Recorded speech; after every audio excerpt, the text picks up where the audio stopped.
Berita Sumsel 24 jam hari ini. Gubernur Sumatera Selatan Haji Herman Deru menyerahkan trofi bergulir Gubernur Sumsel kepada SMA Negeri 13 Palembang yang berhasil meraih juara umum Lomba Sang Juara Payeko Museum 2021, sekaligus menutup pameran bersama di Museum Negeri Sumatera Selatan Bala Putra Dewa. Gubernur Sumatera Selatan dalam sambutannya mengapresiasi para juara dan peserta Sang Juara yang dinilai rajin menggali dan mempelajari sejarah bangsa ini. Ia berpesan kepada para siswa untuk menjadi manusia yang cerdas, jujur, dan berwawasan karena merekalah bonus demografi bangsa ini. Cerdas saja tidak cukup, jujur saja tidak cukup. Tapi jika dikolaborasikan, cerdas, jujur, dan berwawasan, maka akan menjadi sebuah kekuatan yang selalu kita sebut dengan bonus demografi. Bonus demografi kita harapkan dirasakan oleh Indonesia ini pada tahun 2030-2045. Dan siapa bonus itu? Bonus itu adalah kalian. Tapi ingat, setinggi apapun tingkat informasi dan teknologi, kita harus sebagai warga Sumatera Selatan ingat akan kearifan lokal kita. Kita adalah kultur yang punya identitas tersendiri. Kita adalah warga Sriwijaya. Maka harapan saya, kalian semua akan tetap menjadi putra-putra Sriwijaya yang membanggakan di masa bonus demografi yang akan datang. Selamat untuk dapat mengarungi kehidupan yang penuh tantangan ini. Mudah-mudahan kalian bukan warga Sriwijaya atau putra Sriwijaya yang tertinggal. Babak Grand Final Sang Juara Payeko Museum 2021 berlangsung di Museum Negeri Sumatera Selatan Bala Putra Dewa. Sebanyak 75 peserta dari 25 SMA, SMK, dan MA sekota Palembang ikut serta. Lomba ini telah berlangsung sejak 9 November lalu. Ini di sini karena kita pengennya museum di hatiku, lekat di hatiku.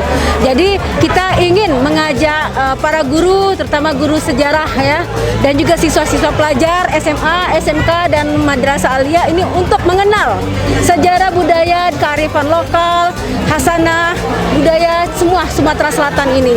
Jadi dengan ini kita ingin mengedukasikan mereka agar mereka tuh tertarik dan berminat ya dengan sejarah kebudayaan kita di Sumatera Selatan ini. SMA Negeri 13 Palembang yang menjadi juara umum selain berhak membawa pulang piala bergilir Gubernur Sumatera Selatan, juga mendapatkan hadiah uang pembinaan 5 juta rupiah. Sementara juara 1 diraih oleh Kristi Lara Purnamasari dari MA Paradigma yang mendapatkan uang pembinaan 3,5 juta rupiah. Persiapannya begitu mendapat undangan bulan November itu anak-anak sudah mulai diseleksi dan kami sudah mempersiapkan anak termasuk mengajak mereka berkunjung ke museum. Kami tetap mensupport anak untuk melike semantilas Sang Juara yang ditayangkan oleh YouTube. Jadi kami berlomba dan terus terang menjadi sayangan kami nih SMA 7. Ya, SMA 7. Jadi kami terus berlomba mensupport anak. Alhamdulillah tahun ini kesampaian.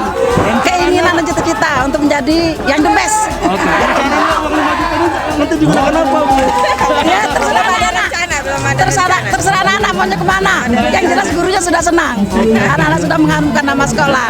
Oke, terima kasih. Senang, bahagia kalau bisa tidak nyangkut jadi juara 1. Mungkin persiapannya seperti apa, Dek?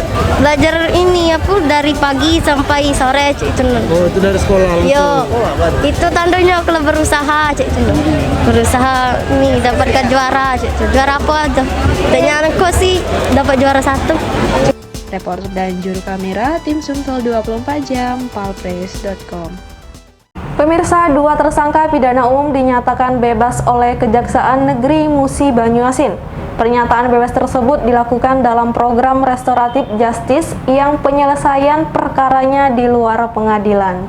2 tersangka pidana umum SU dan HA dinyatakan bebas oleh Kejaksaan Negeri Musi Banyuasin. Kedua tersangka ini diketahui tersangkut kasus pencurian dan kecelakaan lalu lintas.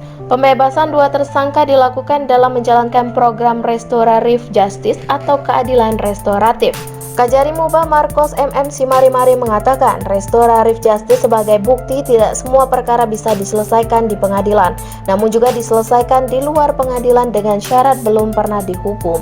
Ancaman hukuman di bawah 5 tahun, kerugian 2,5 juta rupiah.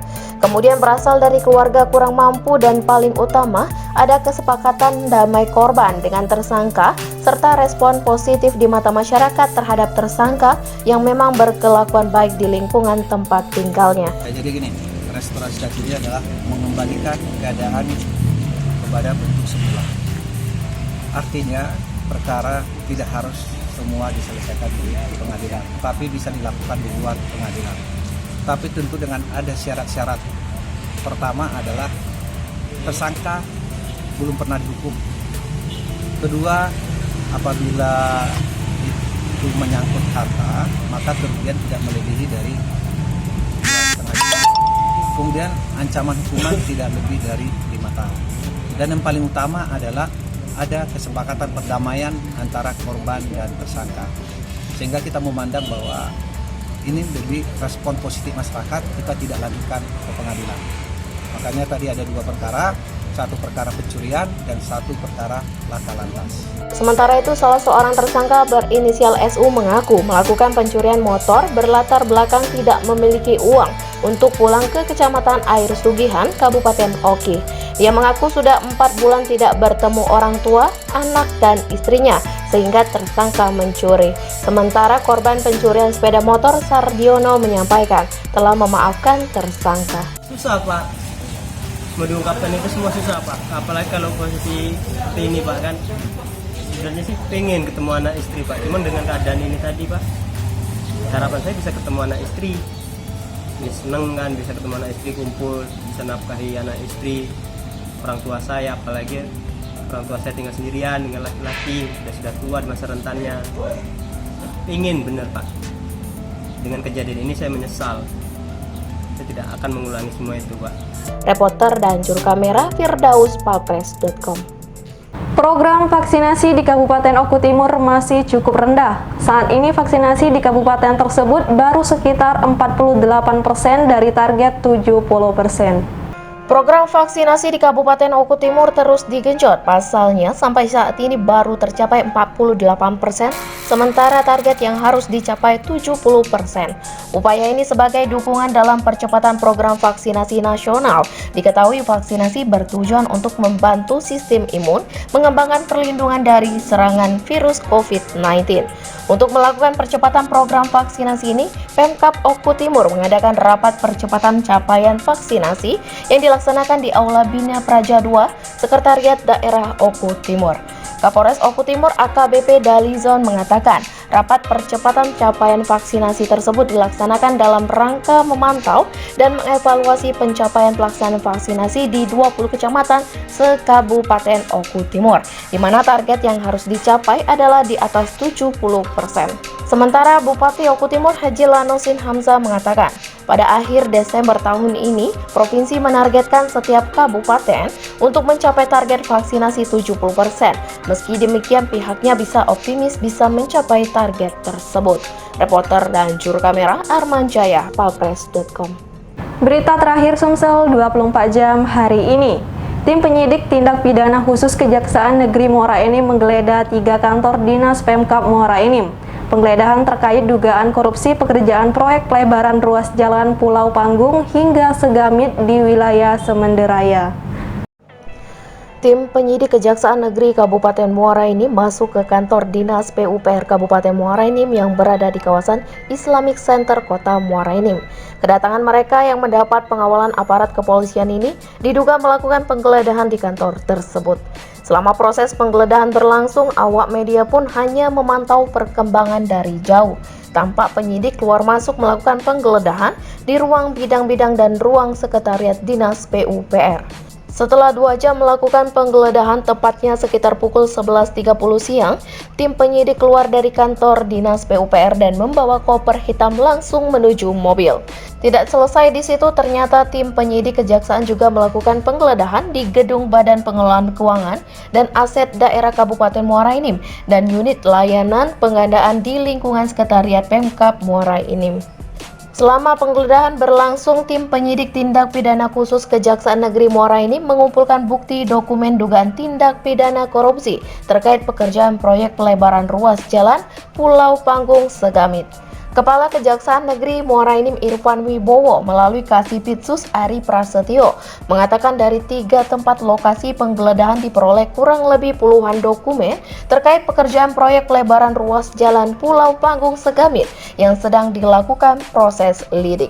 Dalam pekerjaan tersebut ada indikasi pengurangan volume dan kualitas mutu beton tidak sesuai kontrak.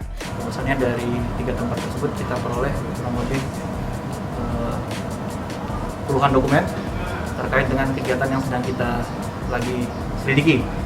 Pekerjaannya pelebaran ruas jalan Pulau Panggung Segamit tahun anggaran 2020 dengan pagu anggaran 1.272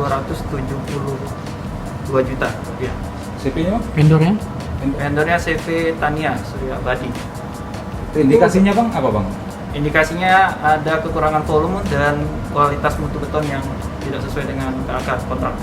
Sudah ada tersangka yang ditetapkan belum? Oke, pada saat ini kita masih koordinasi dengan BPKP untuk melakukan audit PKN, Pak, dan kita menunggu hasil perhitungan tersebut.